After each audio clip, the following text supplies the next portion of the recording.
to tempt fate with a fourth entry and continue a perfect streak. Such was the goal of Sly Stallone. There are varying feelings in regards to Rocky IV. Some deem it a montage movie of comic book level proportions, while others celebrate it as yet another successful raising of the bar in the story that is the Rocky franchise, which itself mirrors the career of Stallone. You either love or hate this one, no in between. The movie opens with the emergence of two boxing gloves, one American flag draped and the other Soviet Russian. The gloves clash and explode, transitioning into a recap of Rocky III's final war between Rocky and Clubber Lang. Rocky and Apollo's rubber match once again freezes on the punch exchange, and in the present, Rocky is arriving home. He has a black eye, so he must just be getting home from the Apollo match, right? Well, the movie takes place in 1985, and Rocky III was in 1981, maybe 1982. With that in mind, I presume Rocky and Apollo have been having occasional friendly bouts over the years as a sort of boys' night out. The timeline in Rocky is something else, and I'm gonna make a video on it down the line. The Balboas celebrate Paulie's birthday, gifting him a totally cool robot, and Rocky begins settling into retirement. Remember, it was said Rocky's match with Clubber was his final belt. Apollo, meanwhile, is struggling in retirement, and the final straw turns out to be the arrival of a Soviet fighter, Ivan Drago. He is hailed as a super athlete and the future of the sport. Apollo, inspired by both patriotism and his inner warrior, heads to Rocky's and talks up getting back into the ring. Adrian protests, reminding both Rocky and Apollo they can't take much more and have nothing left to prove. The two friends watch back their second fight, and Apollo becomes fired up in his persuasion of Rocky in training. They can't let this bum show them up, Apollo insists. He also insists that he doesn't want to change because if he does, the warrior in him might as well be dead. Rocky, who at first realized they weren't the same men they were, is won over by Apollo's pride. An exhibition is set up between Apollo and Ivan Drago. The press conference turns from comical to heated as the Soviets insist Creed stands no real chance at his age. Drago's bloodlust bleeds through as he smashes down the Apollo board. After a great entrance and showcase from Apollo alongside James Brown in a display of America, Drago follows through on his early orders to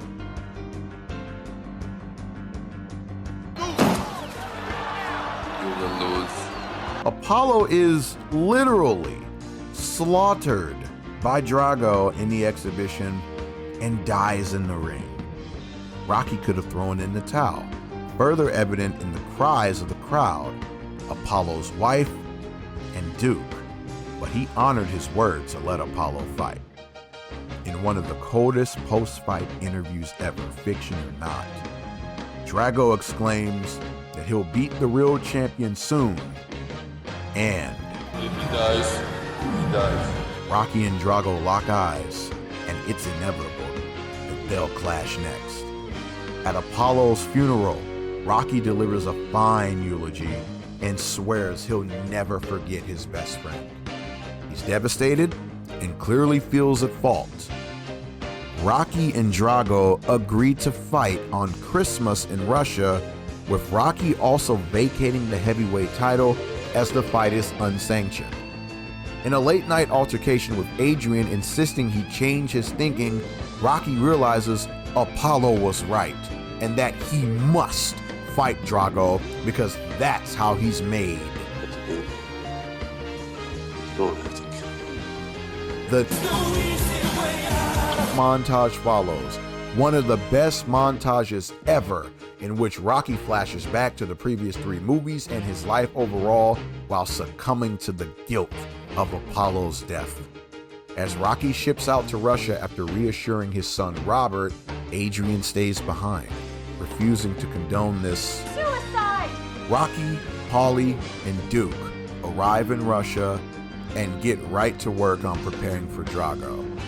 Duke assures Rocky that his faith is entirely in him now that Apollo is gone. Placing a photo of Drago on his mirror so that he sees him every day, Rocky is more focused than ever in his quest to annihilate Ivan Drago.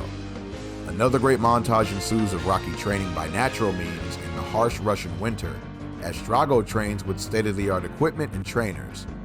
At its conclusion, Adrian arrives to stand by her man, as she always has, and Rocky kicks it into a new gear in the following training montage. Drago also steps up his game using steroids. Rocky climbs a mountain, upping the ante from the Philly steps and LA beachfront. As Rocky screams Drago, the film jumps to fight night with a sold-out, hostile crowd acting as further impossible odds against Rocky. Paulie puts his faith in Rocky and begs Rocky to blast this guy's teeth out. Try. The crowd boos Rocky out of the building as he approaches the ring. It then worships Drago as he approaches.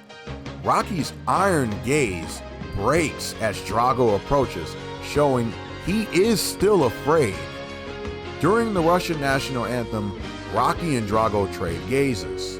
Rocky's physique reveals he is in the best shape of his career, but Drago's reveals he is 100-fold the monster he was the night he beat Apollo into the grave. The stare down yields the famous I must break. Then Drago wheels his gloves over Rocky's. Drago obliterates Rocky in the first round, even using some wrestling moves. The second goes the same until Rocky strikes back and batters Drago, showing this won't be a blowout. Drago admits in his corner that Rocky isn't human, but more so like a piece of iron. It only ignites the fire in the Russian further to break Rocky. No pain, take his heart. Yet another legendary montage ensues of Rocky and Drago pummeling one another into brain damage from rounds 3 to 14. The crowd begins cheering Rocky, his determination and will winning them over. The Russian higher-ups grow impatient with Drago, but Drago rebels, insisting that he fights only for himself. Drago grows irate that he can't stop Rocky, but this descends into respect come the final round. Duke informs Rocky that he needs to knock Drago out to win. Drago shows respect in a ring, saying, Rocky bides his time before exploding with an onslaught and knocking the Russian out. World War III, as fought by two guys in a ring, was over. After delivering a speech that ends the Cold War and coming to understand that Everybody should change. he is heralded by the Russian people, Rocky wishes his son a Merry Christmas, and Hearts on Fire plays us out to a photo montage recap of the film in black and white. It was the third highest grossing film of 1985 and remains the highest grossing movie of the franchise. It pushes the bar even further as an impossible fourth franchise entry that's good. Whereas Rocky III opened the door to becoming a franchise, Rocky IV stamped the series into immortality. It would turn out to be an impossible height to surpass.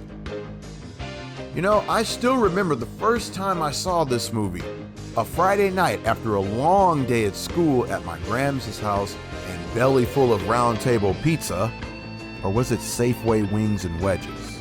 I don't know, but the point is I went there every weekend. I was channel surfing. This was before streaming, so you watched what the TV guide gave you, and caught a glimpse that Rocky IV was coming up next. I was like, there's a fourth Rocky? The experience that followed was one of the best weekends of my childhood, as I was glued to the TV. Even the commercials were heaven. Apollo's death really rocked me, and I was terrified of Drago. I couldn't wait for Rocky to avenge Apollo, but I had no idea how he beat him. The final fight felt, to me, like an anime final battle to end an arc. When the movie ended, I didn't even bother flipping over the Cartoon Network, Nickelodeon, or Disney Channel because nothing they had could hope to top what I just saw. I went straight to bed. Just a fine reminder of a more simple time of life. I love you, Grams, and I'll see you in heaven. On November 11th of 2021, I had the pleasure of attending the one-night-only premiere of the director's cut of Rocky IV. It was great seeing new scenes to my favorite Rocky movie on the big screen. For the record, I enjoyed the new scenes, but they came at the cost of some others that I also liked. I prefer the original cut of the film, but I admire what this version was going for in line with the first three.